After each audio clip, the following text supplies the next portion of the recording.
അസ്സലാമലൈക്കും. നിങ്ങളുടെ സ്വന്തം ഹാജൂസ്. ഇതാ കോളിഫ്ലവറാണ് നമ്മളിന്ന് പൊരിക്കാൻ പോണത്.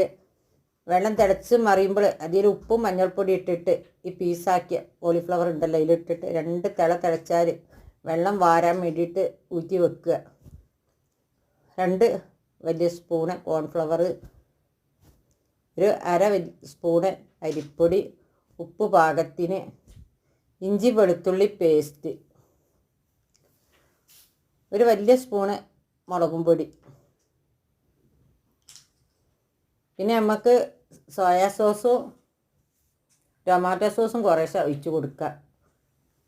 ഒരു സ്പൂണ് മൈദപ്പൊടി. ഇതെല്ലാം കൂടി ഇട്ടിട്ട് നന്നായിട്ടാണ്ട് കുഴച്ചെടുക്കുക. അപ്പോൾ ഇതാ കൂട്ട് തയ്യാറായിങ്ങനെ ഒരു നുള്ളു കളറും കൂട്ടി കൊടുക്കുക. ഇതിലേക്ക് ഇട്ട് കുഴച്ച് 20 മിനിറ്റ് നമ്മൾ മാറ്റി വെക്കുക. റസ്കിൻ്റെ പൊടിയാണിത്. പൊടിച്ച് നമ്മൾ വീട്ടിലുള്ള റസ്ക് എടുത്ത് പൊടിച്ചതാണ്.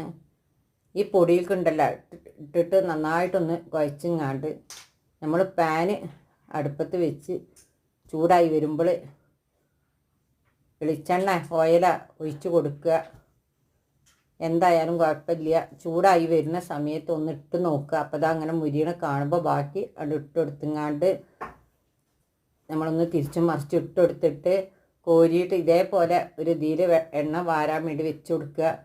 ലാസ്റ്റത്തെ ഇതിൽ നമ്മൾ ലേശം വേപ്പിൻ്റെ ഇല ഇട്ടെടുത്തുങ്ങാണ്ട് കോരി വെക്കുക. ചൂടോർക്ക് ഉപയോഗിക്കുക. നല്ല ടേസ്റ്റാണ് ഇക്കാരം.